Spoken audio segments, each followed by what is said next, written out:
Hello students, मैं हूं आपकी टीचर नीलम टंडन और आज हम पढ़ने वाले हैं exercise questions of lesson number 2 health and diseases. देखो, इसका फर्स्ट क्वेश्चन क्या है? Distinguish between infections and non infectious diseases. Distinguish का मतलब होता है डिफरेंस बताना, तो हम यहाँ पे डिफरेंस बताने वाले हैं इन्फेक्शनस डिसीजेस के और नॉन इन्फेक्शनस डिसीजेस के। तो देखो, जब भी हम डिफरेंस बताते हैं तो हम एक टेबल ड्रॉ करते हैं। तो एक टेबल में वन साइड आपको लिखना है इन्फेक्शनस डिसीजेस और दूसरे में लिखना है नॉन इन्फेक्शनस डिसीजेस। तो चलो अब देखते हैं इसमें क्या क्या डिफरेंस है। देखो, फर्स्ट डिफरेंस क्या होगा? फर्स्ट डिफरेंस है it can be passed from one person to another person. इसका मतलब जो इन्फेक्शनस डिसीजेस है वो one person to another person में ट्रांसफर हो सकता है। एंड नॉन इन्फेक्शनस डिसीजेस क्या होते हैं? It can not be passed from one person to another person. मतलब नॉन इन्फेक्शनस डिसीजेस में ये पास नहीं होते हैं वन पर्सन से अनदर पर्सन में। सेकेंड डिफरेंस इसका हो जाएगा infectious diseases transmitted through medium like air, water, food और vectors like insects and other animals. तो इन्फेक्शनस डिसीजेस जो होते हैं वो ट्रांसमिट होते हैं और वो ट्रांसमिट होने के लिए कुछ मीडियम्स होते हैं। तो वो मीडियम एयर के थ्रू वो हो सकते हैं ट्रांसफ़र, या वाटर के through, food that is contaminated food के थ्रू, या वैक्टर्स जैसे कोई इंसेक्ट्स है, फ्लाइज है, मॉस्किटोज है, या किसी एनिमल के थ्रू भी ये ट्रांसमिट हो सकते हैं। Non infectious diseases are not transmitted through any medium. तो पहले हमने देखा था कि ये एक पर्सन से दूसरे पर्सन में ट्रांसफ़र नहीं हो सकते हैं। उसके साथ में ही नॉन इन्फेक्शनस डिसीजेस ट्रांसफ़र नहीं हो सकते हैं किसी भी मीडियम के थ्रू। थर्ड डिफरेंस हो जाएगा it is caused by a pathogens like bacteria, virus और प्रोटोजोन। मतलब ये किसी पैथोजेंस के कारण होते हैं। वो पैथोजेंस बैक्टीरिया भी हो सकते हैं, वायरस या फिर प्रोटोजोआ भी हो सकते हैं। नॉन इन्फेक्शनस डिसीजेस के कॉलम में आप लिखेंगे some non infectious diseases are due to hereditary causes, some are due to failure in metabolism, some due to deficiency of the nutrients. That means non infectious diseases के लिए multiple reasons हो सकते हैं। या तो वो हेरिडेटरी भी हो सकते हैं, लाइक पेरेंट्स से वो किसी बच्चों में ट्रांसफ़र हो सकते हैं, या फिर बॉडी की जो मेटाबॉलिज्म प्रोसेस होती है उसमें कोई प्रॉब्लम आ जाए, उसकी वजह से भी नॉन इन्फेक्शनस डिसीजेस हो सकते हैं। या फिर न्यूट्रिएंट्स की डेफिशिएंसी भी हो जाती है। डेफिशिएंसी मतलब न्यूट्रिएंट्स की अगर कमी हो जाती है तो उसके कारण भी नॉन इन्फेक्शनस डिसीजेस हो सकते हैं। फोर्थ डिफरेंस हो जाएगा their symptoms are seen sooner. Example tuberculosis, hepatitis, leprosy, cough and cold etcetera. It means infectious diseases के सिम्टम्स जो होते हैं वो बहुत जल्दी दिखने लगते हैं और ये कुछ एग्जाम्पल्स हमको दिए हुए हैं। तो आप जब भी डिफरेंस लिखते हैं बच्चों, आपको हमेशा एग्जाम्पल्स लिखने होते हैं। तो यहाँ पे इन्फेक्शनस डिसीजेस के एग्जाम्पल्स हमको दिए हुए हैं tuberculosis, hepatitis, leprosy, cough and cold. Non infectious diseases का फोर्थ डिफरेंस हो जाएगा their symptoms are not seen suddenly but are developed gradually. Example diabetes, cancer, heart diseases etcetera. इसका मतलब ये है कि नॉन इन्फेक्शनस डिसीजेस के सिम्टम हमको जल्दी दिखाई नहीं देते हैं, बट वो अंदर ही अंदर धीरे धीरे डेवलप होते रहते हैं और बढ़ते रहते हैं।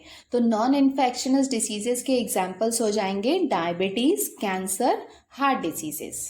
तो बच्चों, मैं अगेन आपको बोलूंगी कि आप जब भी डिफरेंस लिखते हैं किसी भी क्वेश्चन में, आपको हमेशा एग्जाम्पल्स लिखने चाहिए। अब हम आते हैं क्वेश्चन नंबर 2 में। क्वेश्चन नंबर 2 हमको दिया हुआ है आइडेंटिफाई ऑड टर्म। तो यहाँ पे जो ऑड टर्म है वो हमको आइडेंटिफाई करना है। तो देखो, ए में हमको क्या दिया हुआ है? Malaria, hepatitis, elephantiasis and dengue. तो इसका ऑड वन आउट हो जाएगा हेपेटाइटिस। इसका रीजन मैंने ब्रैकेट में दे दिया है। All other diseases are caused by the carrier mosquito. That means malaria, elephantiasis और डेंगू, ये तीनों के कैरियर क्या होते हैं? मॉस्किटो होते हैं, एक्सेप्ट हेपेटाइटिस। तो हेपेटाइटिस यहाँ पे ऑड वन आउट हो जाएगा। बी पार्ट में हमको दिया हुआ है प्लेग, एड्स, कॉलेरा, टीबी। तो यहाँ पे ऑड वन आउट हो जाएगा एड्स, और इसका रीजन क्या होगा? All others are bacterial. Bacterial का मतलब क्या है? Caused by bacteria. तो एड्स को छोड़ के प्लेग, कॉलेरा और टीबी ये सब क्या है, बैक्टीरियल डिसीजेस है। और एड्स क्या है, मैंने आपको बताया था कि वो HIV की वजह से होता है और वो क्या है, एक वायरस है। सो यहाँ पे ऑड वन आउट हो जाएगा एड्स। अब हम देखते हैं इसका थर्ड क्वेश्चन। यहाँ पे क्या दिया हुआ है, आंसर इन 1 to 2 सेंटेंस। तो यहाँ पे जो क्वेश्चंस हमको दिए हुए हैं उनका आंसर हमको 1 और 2 सेंटेंसेस में लिखना है। तो देखो यहाँ पे ए क्वेश्चन क्या दिया हुआ है, which are various medium of spreading the infectious diseases. इसका मतलब है कि इन्फेक्शनस डिसीजेस के स्प्रेड होने के लिए वेरियस मीडियम क्या है। तो इसका आंसर हो जाएगा, infectious diseases can spread through contaminated air, water, food, vectors such as insects, animals and man. Infections diseases किसके कारण स्प्रेड होते हैं, कंटामिनेटेड एयर, वाटर, फूड और कुछ वेक्टर्स जैसे कि इंसेक्ट्स हैं, एनिमल या फिर कई बार वो मैन के थ्रू भी ट्रांसफर होते हैं। तो ये हो जाएंगे इसके वेरियस मीडियम। अब हम आते हैं इसके बी पार्ट में। Give the names of 5 non infectious diseases other than given in the lesson. तो लेसन में हमको जो नॉन इन्फेक्शनस डिसीजेस दिए हुए हैं उनके अलावा हमको और 5 नेम्स बताने हैं। तो देखो इसके 5 नेम्स कौन कौन से हो जाएंगे, asthma, cataract, kidney stones, arthritis and Alzheimer. तो ये पांचों क्या है, नॉन इन्फेक्शनस डिसीजेस के एग्जाम्पल्स हैं। इसके अलावा भी आप चाहें तो गूगल में सर्च कर सकते हैं, there are number of non infectious diseases. अब हम आते हैं इसके सी क्वेश्चन में, which are the main reasons of diabetes and heart diseases. तो यहाँ पे हमको रीजन बताना है डायबिटीज का और हार्ट डिसीजेस का। तो देखो हम सेपरेटली देखते हैं। सबसे पहले हम देखते हैं reasons for heart diseases. Reasons for heart diseases are smoking, alcoholism, diabetes, hypertension, obesity, lack of physical exercise, hereditary, mental stress, anger, anxiety. तो ये सारे रीजंस हो जाएंगे हार्ट डिसीजेस के लिए। नेक्स्ट है reason for diabetes are heredity, obesity, lack of physical exercise, mental stress. अब हम आते हैं क्वेश्चन नंबर 4 में, what can be achieved can be prevented. तो यहाँ पे कुछ प्रिवेंशंस दिए हुए हैं जिससे हम क्या अचीव कर सकते हैं वो हम लिखने वाले हैं। तो देखो यहाँ पे ए हमको दिया हुआ है, drinking boiled and filtered water. अगर हम बॉइल्ड और फिल्टर्ड वाटर पिए तो क्या अचीव होगा। इसमें आप काफी सारे पॉइंट्स लिख सकते हैं बच्चे। अदर देन दिस आप चाहो तो आपके माइंड में भी जो आ रहे हैं पॉइंट्स वो भी आप लिख सकते हैं। तो ये कुछ फ्यू पॉइंट्स हम यहाँ पे लिख सकते हैं। Boiling and filtration are method of purifying water which makes it suitable for drinking. Boiling और फिल्ट्रेशन क्या होता है, तो वो होता है मेथड। कौन सा मेथड होता है, वाटर को प्यूरिफाई करने का। अगर वाटर प्यूरिफाई होगा then it is suitable for drinking. Next point हो जाएगा, when water is boiled all the disease causing pathogens present in it are killed. तो जब हम वाटर को बॉईल करते हैं तो उसमें जितने भी डिसीज कॉजिंग पैथोजेंस होते हैं लाइक बैक्टीरिया, वायरस, वो सब किल्ड हो जाते हैं, मतलब मर जाते हैं। नेक्स्ट पॉइंट हो जाएगा, different diseases like cholera, enteritis, diarrhoea, dysentery, hepatitis, typhoid are caused by such water borne pathogens. मतलब ऐसे नंबर ऑफ डिसीजेस हैं जो वाटर के कारण होते हैं, तो उसे हम कहते हैं वाटर बॉर्न पैथोजेंस। तो जब हम वाटर को बॉईल करते हैं और फिल्टर करते हैं तो ये किल हो जाते हैं। और आप देख सकते हैं कुछ एग्जाम्पल्स हमने दिया है जो वाटर बॉर्न डिसीजेस हैं, जैसे cholera, enteritis, diarrhoea, dysentery, hepatitis, typhoid etcetera. Next point हो जाएगा, if we boil the water we can protected against all such diseases. तो अभी हमने जो डिसीज का नाम लिया थर्ड पॉइंट में, वो सारे डिसीजेस से हम प्रोटेक्ट कर सकते हैं। तो ये सारे पॉइंट्स हो गए drinking boiled and filtered water. इसके बी पार्ट में दिया हुआ है अवॉइडिंग स्मोकिंग एंड अल्कोहलिज्म।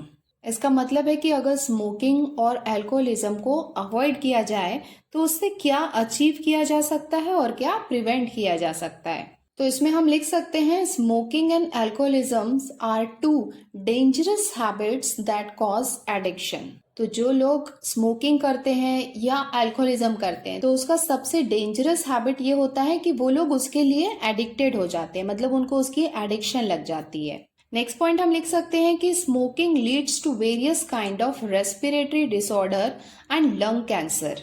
तो स्मोकिंग में से जो स्मोक निकलता है उसके कारण काफी सारे रेस्पिरेटरी डिसऑर्डर और लंग कैंसर हो सकते हैं। रेस्पिरेटरी डिसऑर्डर का मतलब है जो हमारे रेस्पिरेशन से रिलेटेड है, वहां पे काफी सारे प्रॉब्लम्स क्रिएट हो सकते हैं। नेक्स्ट पॉइंट में हम लिख सकते हैं alcoholism causes disorders of liver and nervous system. मैंने जब आपको चैप्टर एक्सप्लेन किया था तो आपको बताया था कि जो लोग अल्कोहल एडिक्टेड होते हैं उनका लीवर और नर्वस सिस्टम बहुत ज़्यादा अफेक्टेड होता है। तो लीवर और नर्वस सिस्टम से रिलेटेड डिसऑर्डर्स कॉज होते हैं। सो अगर पर्सन अल्कोहल से एडिक्टेड है दैट मीन्स उसमें लीवर और नर्वस सिस्टम के डिसऑर्डर्स देखने को मिलते हैं। Avoiding alcohol and smoking can protect individuals from various diseases and can help in living a healthy stress free life. Therefore addictions like smoking and alcoholism should always be avoided. तो अगर person alcohol और smoking को avoid करता है तो वो अपने आप को बहुत सारे डिसीजेस से प्रोटेक्ट कर सकता है और उसके साथ में ही एक हेल्दी स्ट्रेस फ्री लाइफ जी सकता है। इसके लिए सजेस्ट किया जाता है कि स्मोकिंग और अल्कोहलिज्म को ऑलवेज अवॉइड करना चाहिए। इसके सी पार्ट में दिया हुआ है regular balance diet and exercise. मतलब अगर रेगुलर बैलेंस डाइट ली जाए और रेगुलर एक्सरसाइज की जाए तो उससे हम क्या अचीव कर सकते हैं और क्या प्रिवेंट कर सकते हैं। Regular and balance diet result into perfect health. अगर रेगुलर और बैलेंस डाइट होगी which leads to perfect health. Next point हो जाएगा द डिसीज फाइटिंग पावर और immunity of a person is increased due to healthy diet. तो अगर diet healthy होगी तो जो डिसीज फाइटिंग कैपेसिटी होती है जिसे हम उसकी इम्यूनिटी पावर भी कहते हैं वो इंक्रीज हो जाएगी, मतलब काफी बढ़ जाएगी। नेक्स्ट पॉइंट हो जाएगा one can avoid of frequent infections and also mental wellbeing is established. इसके साथ में ही पर्सन फ्रीक्वेंट इन्फेक्शन मतलब बहुत जल्दी जल्दी इन्फेक्शन से अपने आप को बचा सकता है और उसके साथ ही मेंटल स्टेबिलिटी भी स्टैब्लिश्ड होती है। इसका मतलब है वो मेंटली स्ट्रांग फील करता है, बहुत ज़्यादा डिस्टर्ब फील नहीं करता है। Heart disease, diabetes, obesity etcetera can be avoided by not consuming high caloric junk food. तो यहाँ कुछ डिसीजेस दिए हुए हैं जैसे heart disease, diabetes and obesity. इसको हम अवॉइड कर सकते हैं अगर हम हाई कैलोरी वाले जंक फूड को अवॉइड करें और उसकी जगह में बैलेंस डाइट लें। Exercise improves blood circulation. Many disorders which are caused by faulty lifestyle can be prevented by having regular balanced diet and exercise. Thus, one must always follow these for well-being. अब हम बात करते हैं exercise की कि अगर regular exercise की जाती है तो वो ब्लड सर्कुलेशन को इम्प्रूव करता है।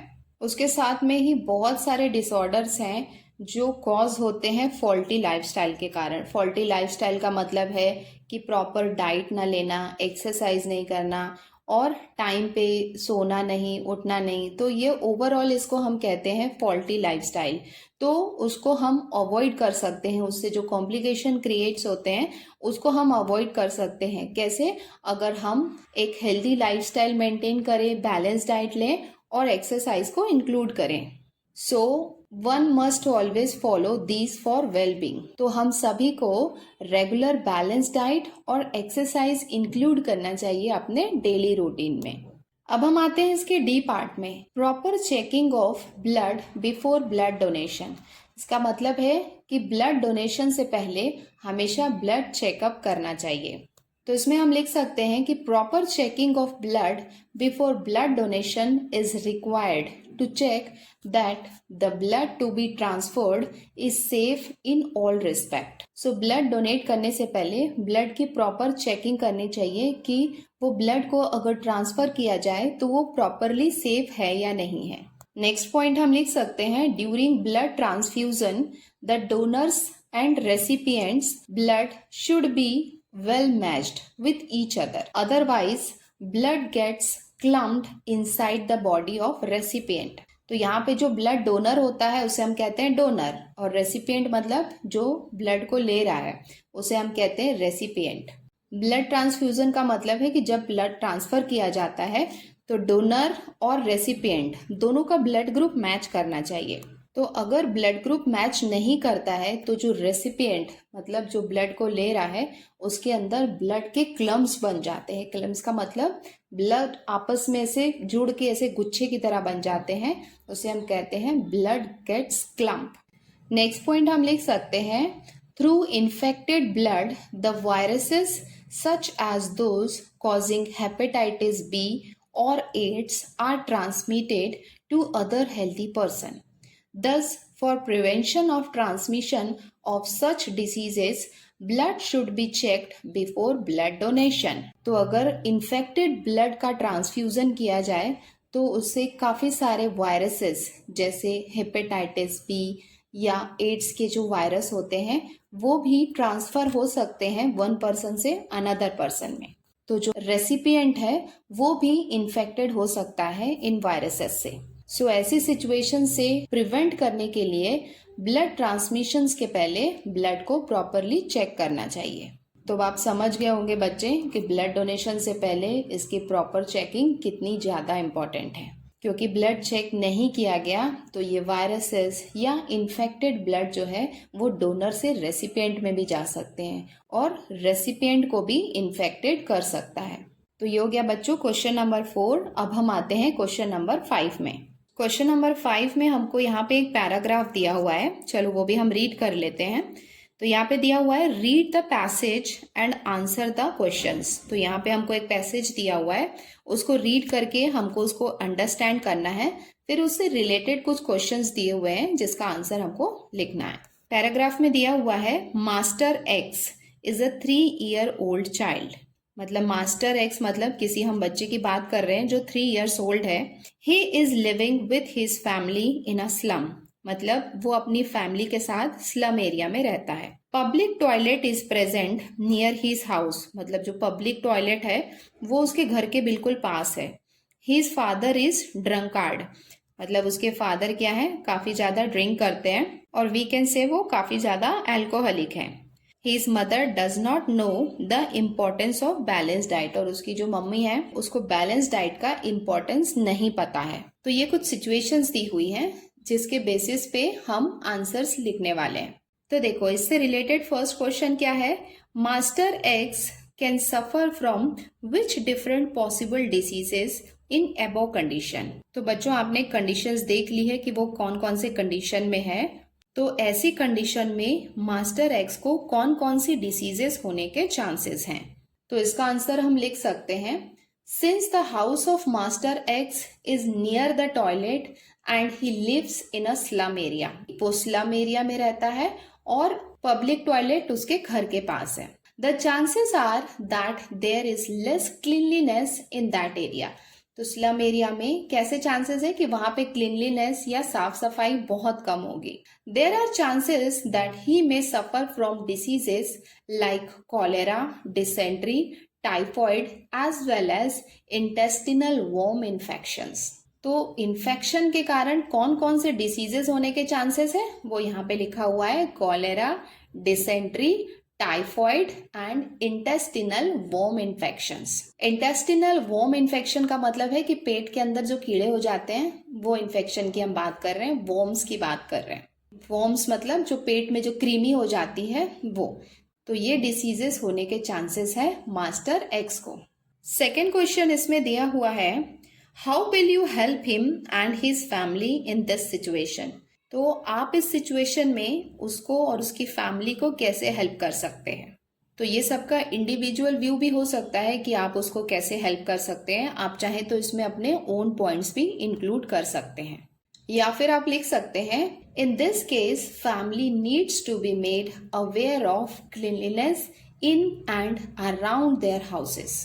मतलब इस सिचुएशन में उसकी फैमिली को हमें क्लीनलीनेस मतलब साफ सफाई का, चाहे वो घर के अंदर हो या उसके आसपास की एरिया या घर के बाहर का जो एरिया है, वहां पे साफ सफाई की इम्पोर्टेंस हमको बतानी होगी, उससे उसको अवेयर कराना होगा। There is need to explain them the importance of a balanced diet for them and for their child. Cleanliness मतलब साफ सफाई के साथ साथ उन्हें इम्पोर्टेंस बतानी होगी बैलेंस डाइट की, कि उनके लिए और उनके चाइल्ड के लिए बैलेंस डाइट बहुत ज्यादा इम्पोर्टेंट है। Since the father is a drunkard, he needs counselling and treatment to get rid of the habit of alcoholism. तो उसके पापा बहुत ज्यादा ड्रंकार्ड है, मतलब बहुत ज्यादा ड्रिंक करते हैं, उन्हें अल्कोहलिज्म के हैबिट से बाहर निकालने के लिए काउंसलिंग की जरूरत है। तो बच्चों, इसके साथ ही अगर आपका अपना भी कोई व्यू है तो वो भी आप इसमें लिख सकते हैं। नेक्स्ट क्वेश्चन दिया हुआ है, which disease can occur to the father of master X. तो मास्टर एक्स के फादर को कौन सी डिसीज हो सकती है? The father of master X is drunkard, which means he might suffer from diseases such as heart diseases, diseases of liver and kidney, gastrointestinal problem, brain damage etcetera. तो master X के father क्या है? Drunkard है, वो alcohol से addicted हैं। तो उनको कौन कौन से डिसीजेस हो सकते हैं?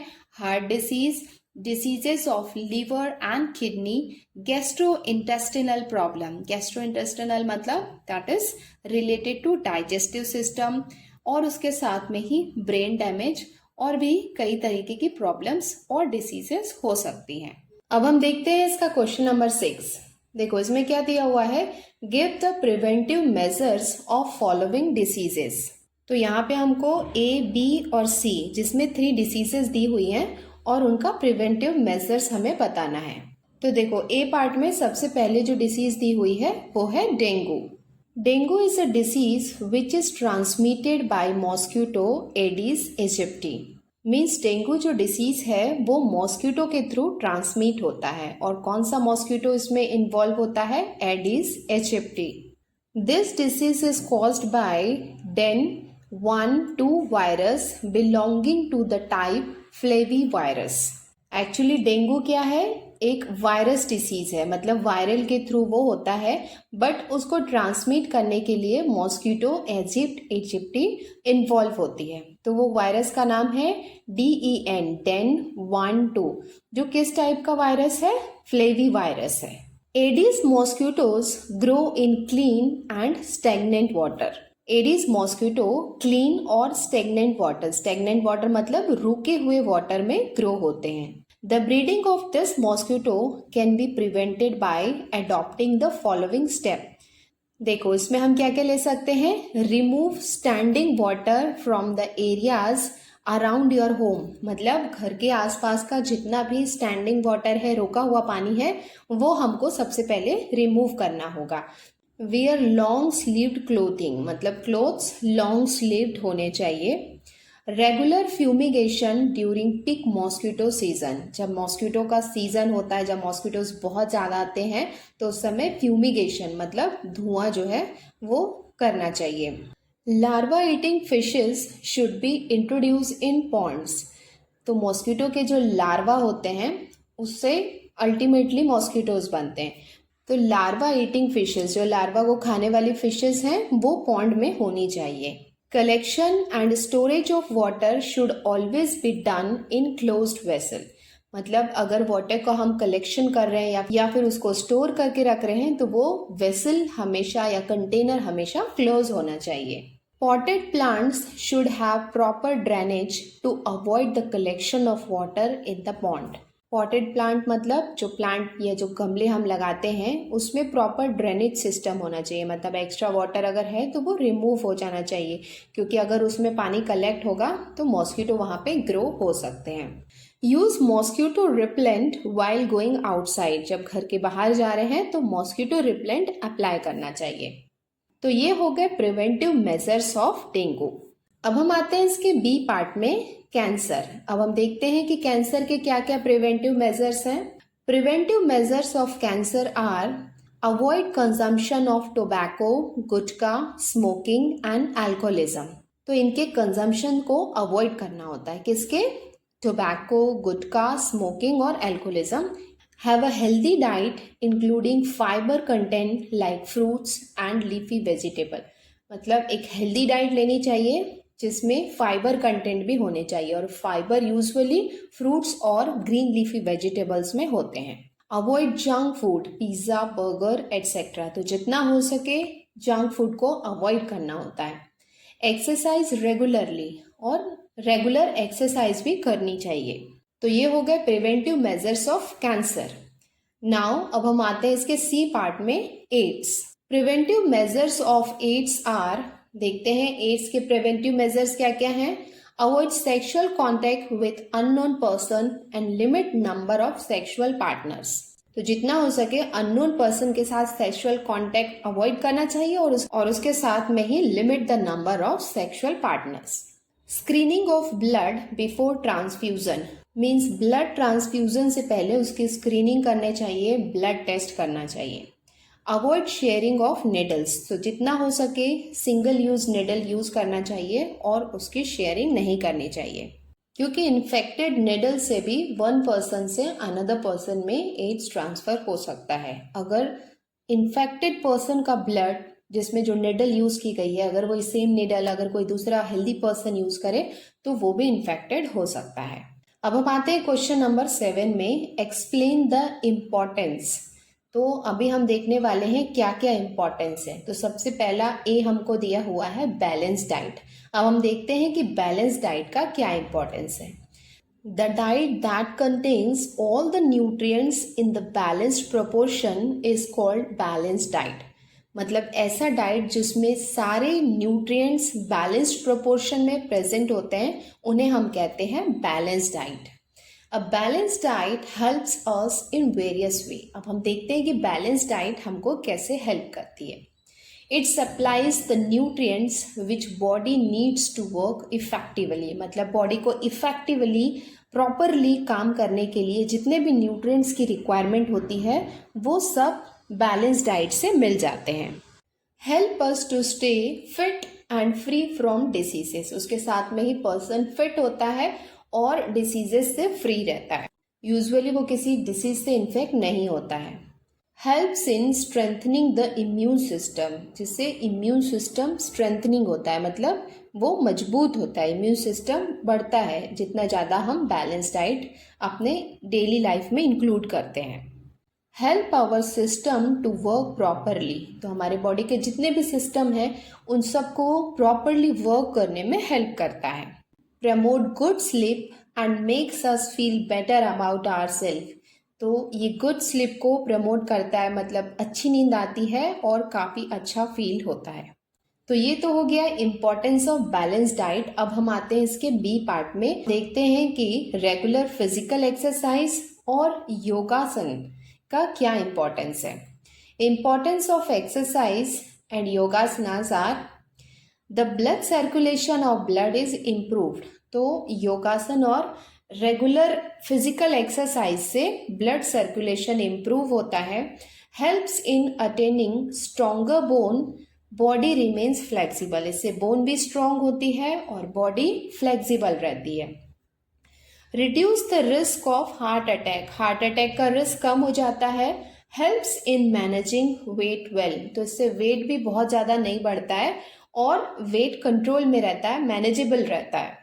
Lower the risk of type 2 diabetes and some cancer, तो टाइप 2 डायबिटीज और सम टाइप ऑफ कैंसर से भी उसके रिस्क को भी ये कम करता है। Boost the energy level makes you feel relax, तो और एनर्जी लेवल को बूस्ट करता है और बॉडी बहुत रिलैक्स्ड फील करती है। तो ये तो हो गया importance of physical exercise and yogasanas. अब हम आते हैं इसके क्वेश्चन नंबर 8 में, मेक अ लिस्ट। अब हमको यहाँ पे लिस्ट बनानी है। इसमें सबसे पहला ए पार्ट है वायरल डिसीजेस, तो वायरल डिसीजेस के कुछ लिस्ट बनाते हैं। तो ये देखो यहाँ पे क्या है, वायरल डिसीजेस में हम लिख सकते हैं AIDS, hepatitis, chicken pox, influenza, rabies, polio. तो ये सारे डिसीजेस वायरल डिसीजेस है। बी पार्ट में हमको दिया हुआ है बैक्टीरियल डिसीजेस। बैक्टीरियल डिसीजेस मतलब डिसीजेस जो बैक्टीरिया के कारण होते हैं। तो इसमें हम लिख सकते हैं typhoid, tuberculosis, cholera, pneumonia and leprosy. C part में हमको दिया हुआ है डिसीजेस स्प्रेड थ्रू इंसेक्ट्स, मतलब डिसीजेस जो इंसेक्ट लाइक फ्लाइज है उनके थ्रू ट्रांसफर होते हैं। तो उसमें हम लिख सकते हैं मलेरिया, डेंगू एंड एलिफेंटियासिस। अब हम आते हैं इसके डी पार्ट में, हेरिडेटरी डिसीजेस। हेरिडेटरी मतलब जो पेरेंट से उनके बच्चों में ट्रांसफर होती है। तो ये डिसीजेस हो जाएंगी diabetes, haemophilia, muscular dystrophy, colour blindness. तो ये हो गई हेरिडेटरी डिसीजेस। तो डायबिटीज कई बार हेरिडेटरी भी हो सकती है और कई बार इम्प्रॉपर लाइफस्टाइल के कारण भी हो जाती है। अब हम आते हैं क्वेश्चन नंबर 9 में। यहाँ पे हमको दिया हुआ है right the information on modern diagnostics and treatments of cancer. मतलब कैंसर का मॉडर्न डायग्नोस्टिक्स क्या क्या है जिसके थ्रू हम पता कर सकते हैं कि कैंसर है या नहीं है, और उसके क्या क्या ट्रीटमेंट है उसके बारे में हमको इन्फॉर्मेशन लिखनी है। इसके आंसर में हम लिख सकते हैं, पहले हम बताते हैं कि मॉडर्न डायग्नोस्टिक्स क्या क्या है, उसके बाद ट्रीटमेंट क्या है। हम स्टार्ट करते हैं डायग्नोस्टिक से। Following methods are used as diagnostic methods to detect the cancer. तो ये मेथड हम यूज कर सकते हैं, जैसे techniques like CT scan, MRI scan, mammography, biopsy. These are the techniques used to diagnose cancer. अब हम आते हैं इसके ट्रीटमेंट्स में। In case of treatment, along with conventional methods like chemotherapy, radiation therapy, and surgery, modern techniques like robotic and laparoscopic surgery also used for the treatment. तो आप देख सकते हैं कि यहाँ पे कौन कौन सी टेक्निक्स यूज़ हो रही है। तो यूजुअली कन्वेंशनल मेथड मतलब यूजुअली जो यूज़ होते हैं जैसे कीमोथेरेपी, रेडिएशन थेरेपी और सर्जरी। तो ये हो गई इसकी कन्वेंशनल मेथड्स। बट नाउअडेज आजकल मॉडर्न टेक्निक्स में रोबोटिक एंड लेप्रोस्कोपिक सर्जरी भी इंक्लूड की गई है। तो ये तो हो गया modern diagnostic and treatment of cancer. अब हम आते हैं क्वेश्चन नंबर 10 में। देखो यहाँ पे क्या दिया हुआ है, in list the names and composition of the medicine present at your home. मतलब आपके घर में जो मेडिसिन प्रेजेंट है उसका आपको नाम लिखना है और उसका कॉम्पोजिशन क्या है वो लिखना है। तो बच्चों ये ओपन एंडेड है। आपके घर में अगर कोई फर्स्ट एड बॉक्स है या फिर कोई कफ सिरप है या फिर कोई मेडिसिन है, टैबलेट्स हैं, तो आप देखें उसमें जो नाम लिखा है वो आप लिख सकते हैं। कॉम्पोजिशन बैक साइड में होता है, अगर आप देखेंगे तो उसमें कौन कौन से केमिकल्स हैं और क्या क्या यूज हुआ है वो भी लिखा होता है। तो आपके घर में जो भी अवेलेबल मेडिसिन है आप उसके बारे में लिख सकते हैं। देखो बच्चों, मेरे पास कुछ मेडिसिन रखी हुई थी तो मैंने सोचा कि मैं आपको दिखा देती हूँ कि उसका नाम आप कहाँ से देख सकते हैं और उसका कॉम्पोजिशन आप कैसे पता कर सकते हैं। देखो ये मेडिसिन आपको दिख रही होगी, पैरासिटामोल ओरल सस्पेंशन IP। तो इस मेडिसिन का नाम क्या हो जाएगा, ये आपको दिख रहा है P500। तो ये हो जाएगा इस मेडिसिन का नाम। अब हम आते हैं इसके कॉम्पोजिशन के पार्ट में। देखो कॉम्पोजिशन यूजुअली काफी छोटे लेटर्स में रहता है बट वो क्लियरली विजिबल है, आपको दिख रहा होगा यहाँ पे composition. Each 5 ml contains paracetamol IP 500 mg। तो ये जो पैरासिटामोल है ये इसका क्या हो जाएगा, कॉम्पोजिशन। एक और टैबलेट हम लेते हैं, ये है डेस्प्रिन। डेस्प्रिन यूजुअली हेडेक के लिए लोग खाते हैं, तो मेडिसिन के नाम में आप लिख सकते हैं डेस्प्रिन। अब हम आते हैं इसके कॉम्पोजिशन के पार्ट में। यूजुअली टैबलेट्स के बैक साइड में कॉम्पोजिशन होता है। तो देखो यहाँ पे आपको ये दिख रहा होगा, यहाँ पे लिखा हुआ है एसिटाइल सैलिसिलिक एसिड।